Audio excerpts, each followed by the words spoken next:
I was watching a talk that my good friend Nadia Sayers, who's the current Miss Universe Ireland, was giving at a talk. I think it's called Think Network. Forgive me, I can't remember what Think stands for. I think it's an acronym. She was giving a talk at the Think Network in Derry, Ireland. Derry being the city where my lovely podcast co-host Chloe Davies comes from. The reason I'm giggling is Derry is quite famous. Have you ever seen Derry Girls, for example? It's based obviously in Derry and the sort of unique culture that Derry has. But Nadia was talking about failure and how you have to learn to not fear failure. I'm paraphrasing here. Apologies, Nadia. But actually embrace it and perhaps even learn to enjoy it, because basically, and you know this, you don't get to where you want to get to if you have any significant dream without failure along the way. I've heard, as I'm sure you have had, many quotes about failure. For example, failures are the stepping stones to success, or it doesn't go. People have this line and they think it's a straight line from, beginning to success. Whereas if you see the way it really works, it's like fail, fail, fail, fail, and it's going all over the place. Fail, fail, fail, fail, fail, and then success. And the other one being classically that when you do succeed, people think you're an overnight success, but they haven't seen all those long sleepless nights that you've put in, and obviously with pageantry, the tears and everything else and the overwhelm. But it really got me thinking of some of my own failures. And because we're talking pageantry here, I thought I'd share some of the failures, at least what I view as failures, in the pageant space. I mean, I've had many failures before that, don't get me wrong. But some of the failures that I've had, and I wanted to bring this to you because I think many of you view me as being at least somewhat successful. At the very least, if you're watching this or listening to this, you obviously lend some credence to what I have to say. Otherwise, you wouldn't be watching or listening. But I'm very wary of ever being held up as a role model or as some sort of guru or as some sort of guy who's just so smart that he has solutions to everything. I really hope I never go out and say I'm a role model. Sorry if you do that as pageant girls. I can understand that, but it's not really me. But the simple fact is, the only reason I feel that, yes, I've learned a lot and there are a lot of skills that I bring to the table, is only probably because, okay, I was blessed with having some certain level of intelligence, but past that, it's probably just because I've failed more than a lot of other people, which means I've tried a lot of things and a lot of things haven't worked. But as you fail and as you find out what doesn't work, you get closer to what does work. And the analogy I was thinking of was one that we all can resonate with: a bike, learning to ride a bike. Now, if you can remember, as I'm saying this, I realize that there are some people who may not ride a bike, and that's okay, I'm not judging you. But for most of us, if you remember learning how to ride a bike, you get on, and I'm talking about a bike with two wheels, not with the training wheels off, right? So the first time you take those training wheels off, and you remember sitting on that bike, and you have one leg on each side, and what happens? You're petrified to get going because you've got to put your feet on the pedals, and if you do that, your feet are no longer on the ground, then what are you worried about? You're worried that you're going to fall off. But for those of us who know how to ride a bike, you know that, in fact, in order to stay on the bike, it's very important that you get moving and keep moving, because otherwise you are going to fall off. I mean, there are people who can keep the bike bike upright when it's stationary, but it's a lot harder to do than keeping the bike upright when you're moving. So you're stuck in this hard place. You're stuck between a rock and a hard place. You don't want to let go of the certainty of having both feet on the ground, but in that case, you're not moving anywhere. But you're too scared to get going, because even though you might know that you need intellectually that you need to get going in order to keep your balance, you're scared that once you get going, what's going to happen? You're going to crash. And the worst part is, you're probably right. Like, if you're anything like most of us, the first time you started pedaling, you probably crashed. And normally when you crash when you're moving, it hurts more than when you crash when you're stationary. So it is so important that from any point of view, you embrace the ability to get moving, knowing full well that you are going to fall off. The phrase that I really love is ready, fire, aim. And this one goes out to my overthinkers and perfectionists out there. It's not ready, aim, fire. Because whilst ready, aim, fire sounds really good in theory, what happens in practicality? You end up aiming. In fact, some of us never get to aiming. It's just ready. No, I'm not ready. Okay, now ready. No, I'm still not ready. But you get to aiming, and it's aim. But what's the target? And there's this sort of delusion that you've got to get the aim perfect. I'm going to get this idea perfect. I need to get my perfect dress. I need to get the perfect walk. And you spend so much time in your head that you never actually make any real progress. In fact, if anyone was to look from the outside, they'd say that you're not doing anything. Because normally what happens is you're sitting on the couch and you're just looking at stuff. You're scrolling through your feed, you're looking up dress ideas, you're looking at YouTube videos, but you're not actually doing anything. And this is where I really think there's a good case to be made that people who are, let's say, slightly less intelligent, and I say that, I'm not saying they're stupid, but slightly less intelligent people can often be much more successful because they don't have many options as to what they can do. And they look at advice and they go, okay, well, this person knows more than me. So they go and execute on that advice. They don't overthink it.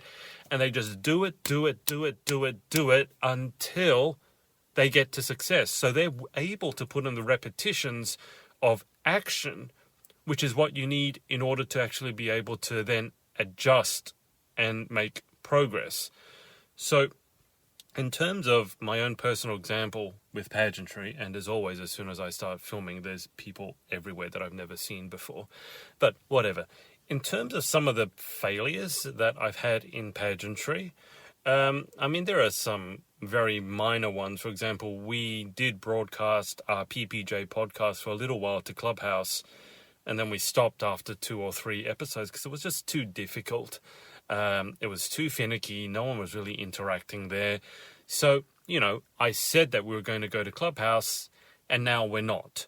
And you might go, Adrian, that's not a failure. Well, you'd be surprised at how afraid some people are of saying something in public on the off chance that they might then have to stop doing it or that they got it wrong. So, for some of you, saying that you're going to go on Clubhouse or saying that you're going to open up an Instagram, if that doesn't work, you already see that as a failure.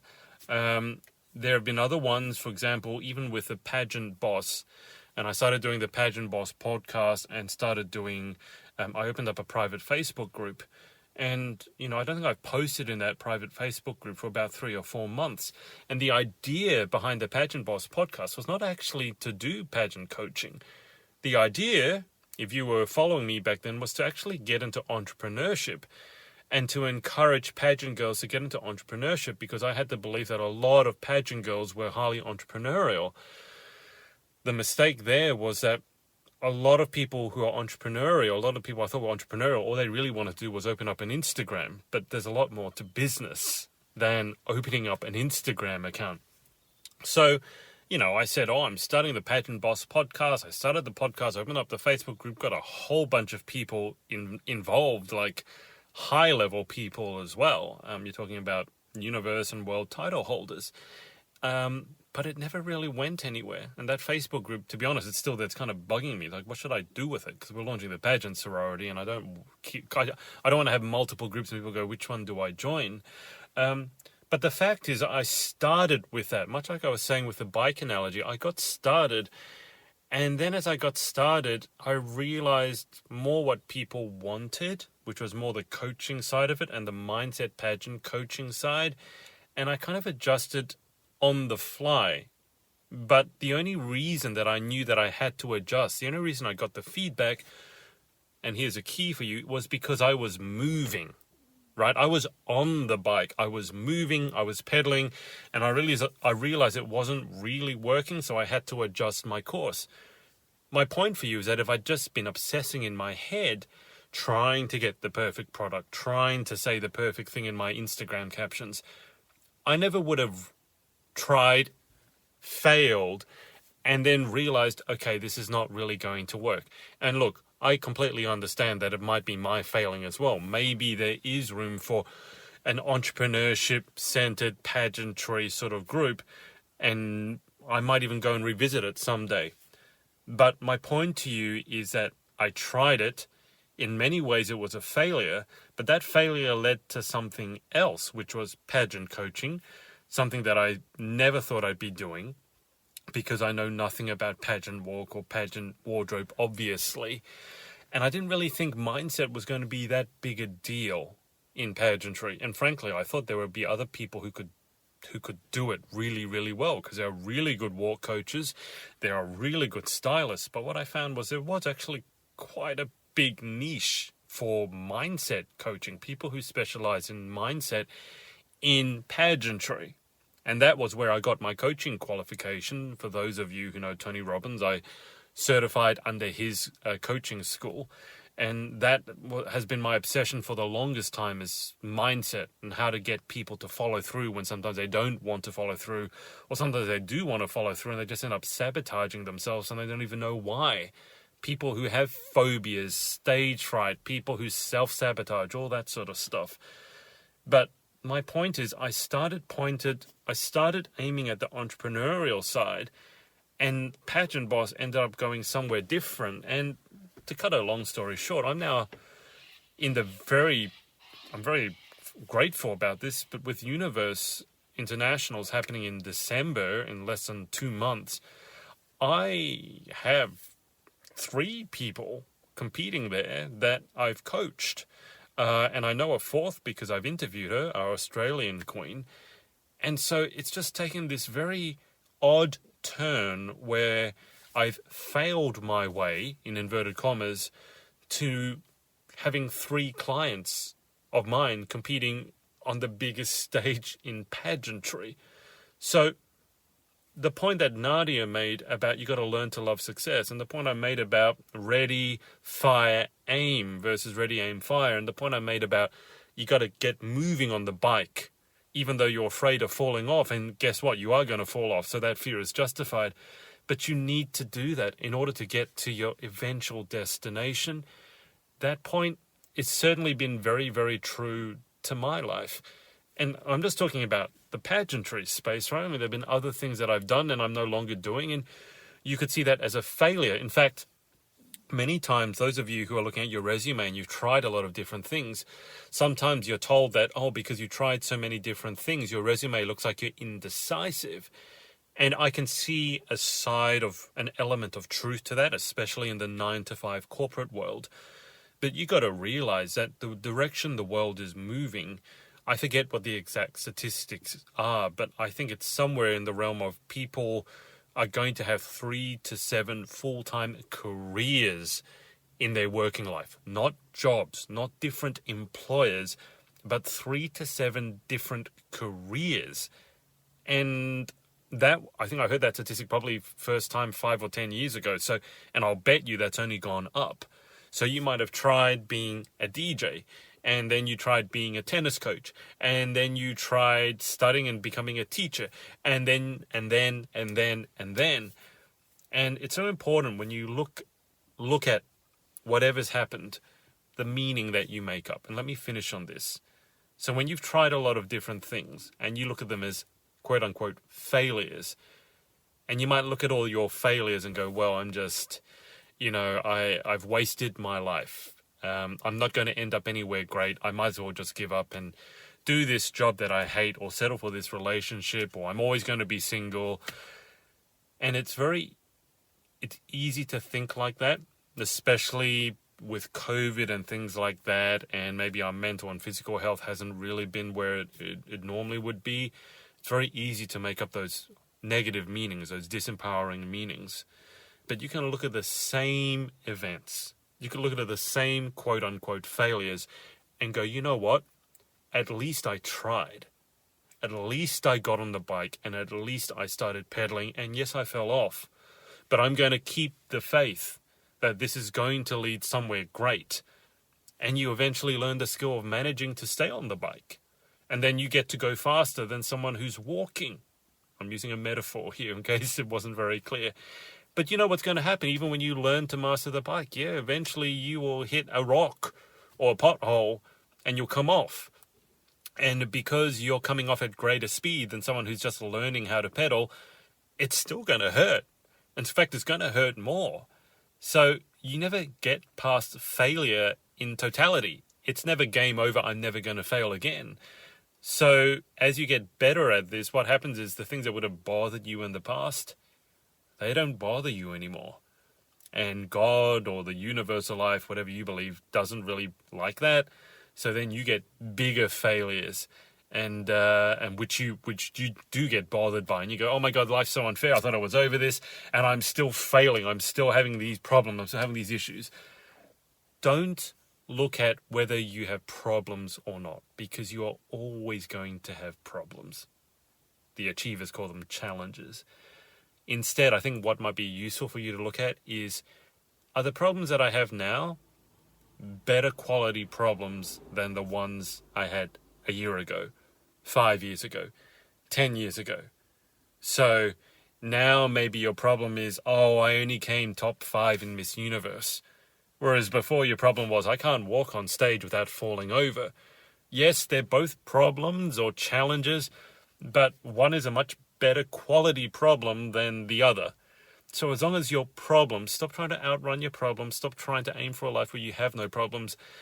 Aim for a life where you just have better quality problems. Or maybe said differently, you're not making the same mistakes over and over again. Get on the bike, start pedaling. When you fall off, don't fret, don't get overwhelmed, don't take it personally, don't make up meanings like, oh my God, I'm just never supposed to ride a bike, I'm just not made that way. Don't make up those BS excuses. Just get back on the bike.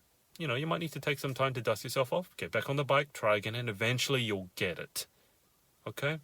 So that's where I'm going to leave you at today.